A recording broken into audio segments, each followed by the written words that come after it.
அன்பு நட்புகளுக்கு இனிய வணக்கம். இன்றைய திருக்குறளும் மென்பொருளும் அதிகாரம் மருந்து குறள் எண் 950. உற்றான் தீர்ப்பான் மருந்து உழைச்செல்வான் என்று அப்பால் நாள் கூற்றே மருந்து. நோய் உற்றவன் மருத்துவன், அவன் கொடுக்கும் மருந்து, உடனிருந்து கவனித்துக் கொள்பவன் என்ற இந்த 4 பேருமே ஒரு சிகிச்சையினுடைய 4 கூறுகள். There are 4 parts of a treatment. One is the patient, second is the doctor, third is the medicine, and fourth one is the attendant for the patient. இதுவும் ஒரு பிரமாதமான குறள். ஒரு நோய் சரியாகணும்னா வெறும் மருத்துவரை மட்டும் அவர் கடவுள் என்று நம்பி அவர்கிட்ட பணத்தை கொடுத்து முழு நம்பிக்கையும் கொடுத்து சிகிச்சை பெற்றுக்கிட்டு ஒருவேளை அந்த நோய் குணமாகலைன்னா உடனே அவர் கடவுள் இல்லை யமன் என்று தூற்றும் மனிதர்களுக்காக எழுதப்பட்ட குறள் இது. பல இடங்கள் நடக்குதுங்க. நோய் முத்தி போய் கொண்டு வந்து மருத்துவமனையில் போடுவாங்க. எப்படியாவது காப்பாற்றி கொடுங்க டாக்டர்ம்பாங்க. அவரும் முயற்சி செய்வார். அவர் அந்த காப்பாற்றும் முயற்சியில் ஒரு ஊசி போடுவார். அந்த உயிர் பிரிந்து போய்விடும். அந்த வரும்போதே அந்த உயிர் 99.99% போயிருக்கும். 1 அப்போ போயிருக்கும். ஆனால் இந்த ஊசி போட்டதுனால தான் அந்த உயிரே போயிடுச்சுன்னு சொல்லிட்டு அங்கே ரகலை பண்ணுறது, கல் எடுத்து அடிக்கிறது, மருத்துவர் அடிக்கிறது, ஒரு ஆள் போய் கத்தியிலே குத்திருக்கிறான், ஒரு முட்டா பையன். இந்த மாதிரியான செயல்கள் எல்லாம் நடக்கக்கூடாது என்று 2000 ஆண்டுகளுக்கு முன்பாகவே வள்ளுவன் எழுதி வைத்த குறள் தான் இது. ஒரு நோய் சரியாகணும்னா 4 பேர் சரியாக இருந்தால் தாங்க அந்த நோய் சரியாகும். ஒரு நாற்காலி மாதிரி அந்த நோய் அல்லது நோய் இல்லாத தன்மை. ஒன்று, நோயுற்றவன் முதல்ல ஒழுங்காக இருக்கணும். ஒழுங்காக இருக்குன்னா என்ன? ஒழுங்காக கொடுத்த மருந்தை சாப்பிடணும், ஒழுங்காக சொன்ன சாப்பாட்டை சாப்பிடணும், ஒழுங்காக இதை பண்ணலாம் இதை பண்ணக்கூடாது அப்படின்னா அதை கேட்கணும். இதை பண்ணாமல், மருந்து சாப்பிடாமல், உணவில் கட்டுப்பாடு இல்லாமல், உடற்பயிற்சி செய்யாமல், அதிகமாக உடற்பயிற்சி செஞ்சு மருத்துவர் சொன்ன ஓய்வு எடுக்காமல் இருக்கக்கூடிய நோயாளிக்கு நோய் சரியாகாது.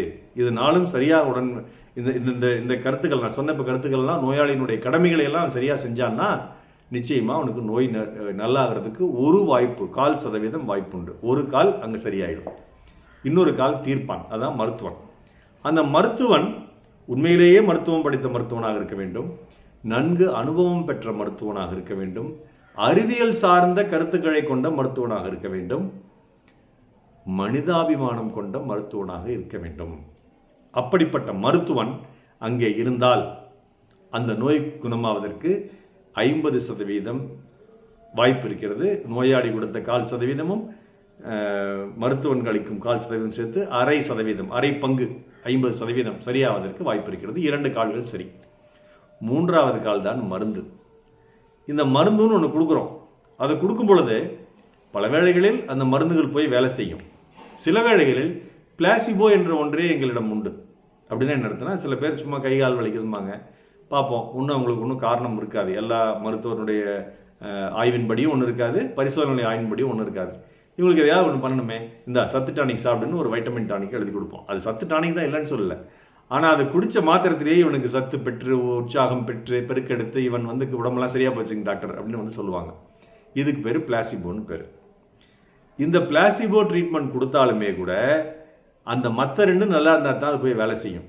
நோயாளிக்கு மருத்துவர் மேல் நம்பிக்கை இல்லாமல் இருந்து, மருத்துவருக்கு இந்த பிளாசிபோ மேலே நம்பிக்கை இல்லாமல் இருந்தால் அந்த பிளாசிபோங்கிற அந்த ஒரு விஷயம் கூட அங்கே வேலை செய்யாது. இந்த நோய்க்கு இந்த மருந்து தான் அளிக்க வேண்டும், இந்த அளவில் தான் அளிக்க வேண்டும் என்பதை நன்கு அறிந்திருந்த மருத்துவர் அதை கொடுக்க வேண்டும். அதை சரியானபடி நோயாளி உட்கொள்ள வேண்டும். அப்போ தான் அந்த மருந்து வேலை செய்யும். அந்த மருந்துங்கிறது என்ன அப்படின்னா, அதுவும் ஒரு கெமிக்கல் தான், அதுவும் ஒரு ரசாயனம் தான், வேதிப்பொருள் தான். அதுக்கு பக்க விளைவுகள்லாம் உண்டு. எது ஒன்றுக்கு குறைவான பக்க விளைவுகளும் அதிகமான விளைவுகளும் இருக்குதோ அதுதாங்க நல்ல மருந்து. சில மருத்துவம், மாற்று மருத்துவத்தை குறை சொல்ல வேண்டும் என்பதற்காக சொல்லவில்லை, சில மருத்துவங்களில் விளம்பரப்படுத்துவார்கள், எங்கள் மருத்துவத்தில் பக்க விளைவுகளே இல்லைன்னு. விளைவுகளே இல்லை, அப்புறம் அங்கே போய் பக்க விளைவுகள் இருக்கும். இந்த மருத்துவத்தில், நான் சொல்லும் இந்த அலோபதி மருத்துவத்தில் ஒவ்வொரு மருந்துக்கும் விளைவும் உண்டு, பக்க விளைவும் உண்டு.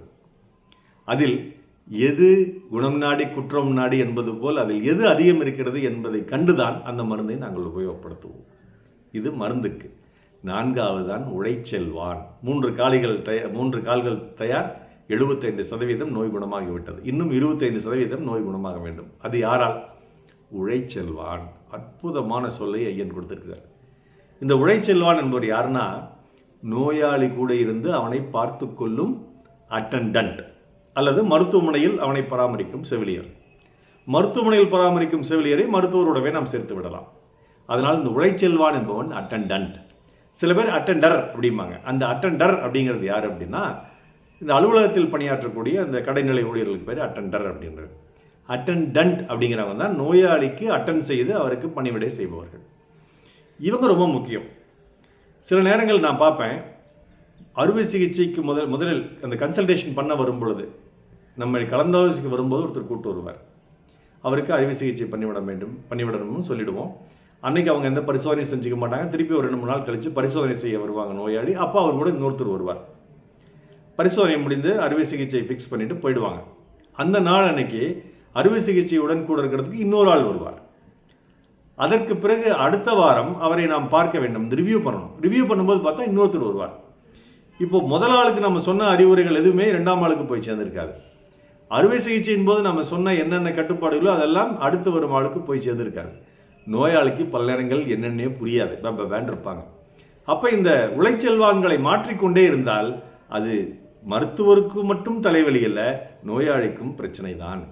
அதனால் தயவு செய்து உழைச்செல்வான்களை கூட இருந்து அவர்களுக்கு பரிமடை செய்யும், அவரை அட்டன் செய்யும், நோயாளி அட்டன் செய்யும் அந்த நபர்கள் தயவு செய்து மாறாதீர்கள்.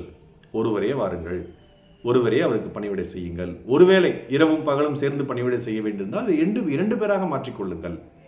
ஆனால் அப்படி 2 பேரும் முடியவில்லை, நாங்கள் நிறைய பேர் தான் பணிவிடை செய்வோம் மாற்றி என்றால், ஒரு ஆளுக்கு சொன்ன கருத்தை அந்த காக்கா வாந்தி எடுத்தது கருப்பா ஒருத்த வாந்தி எடுத்தான்னு சொல்லி அது செய்தி பரவி கடைசியில் காக்காவே வாந்தி எடுத்தான்னு வந்ததில்ல. அந்த மாதிரி அந்த நாங்கள் சொல்லும் கருத்துக்கெல்லாம் மெலிந்து போய் விடாமல் அல்லது மிகைப்படுத்தி சொல்லப்படாமல் சொன்னது சொன்னபடியே கூறியது கூறலே மிகச்சிறப்பு. அதனால் அந்த உழைச்செல்வானுடைய பணி ரொம்ப முக்கியம். அந்த அத்தனை மருத்துவர் செஞ்ச வேலையும் அத்தனை நோயாளி கடைப்பிடிக்கும் விஷயங்களும் இந்த உழைச்செல்வான் சரியில்லைன்னா, அந்த மருந்து அவனுக்கு உள்ளே போய் சேரலன்னா, அந்த மருத்துவர் சொன்ன அறிவுரைகளை இந்த உழைச்செல்வான் சரியானபடி செய்யலை நோயாளிக்குன்னா அந்த சிகிச்சை பலனளிக்காது. அதனால் 4வது முக்கியமான கால், கடைசி 25% அந்த நோயாளியுடன் உடனிருக்கும் உழைச்செல்வான். இப்போ யார் மேலே குற்றம் சொல்லுவீங்க? ஒரு நோய் சரியாகலைன்னா நோயாளிக்கும் பங்கு இருக்குது, மருத்துவனுக்கும் பங்கு இருக்குது, மருந்துக்கும் பங்கு இருக்குது. மருந்து கம்பெனி போய் குறை சொல்ல முடியுமா?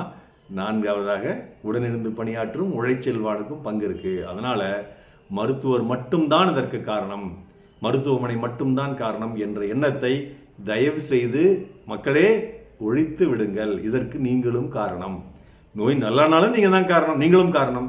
நோய் நல்லா இல்லைனாலும் நீங்களும் காரணம் அப்படின்னு வள்ளுவர் 2000 ஆண்டுகளுக்கு முன்பாகவே எழுதி சென்ற ஆகச்சிறந்த குறள், ஒவ்வொரு மருத்துவமனையிலும் பொறிக்கப்பட வேண்டிய குறள். உற்றான் தீர்ப்பான் மருந்து உழைச்செல்வான் என அப்பால் நாள் கூற்றே மருந்து. நாள் சிறக்க நற்றமிழ் வாழ்த்துகள். மருத்துவர் ராமசெல்வரங்கம், விஷயத்தினாலே வழியே கிடமை, சேலம், கள்ளக்குறிச்சி, அரூர், ஈரோடு, கணைபாளையம், நாளோடு. நன்றி டாக்டர் செல்வாக்குள் யூடியூப் சேனலை ஷேர் பண்ணுங்கள், லைக் பண்ணுங்கள், கமெண்ட் பண்ணுங்கள், சப்ஸ்கிரைப் பண்ணுங்கள். வணக்கம்.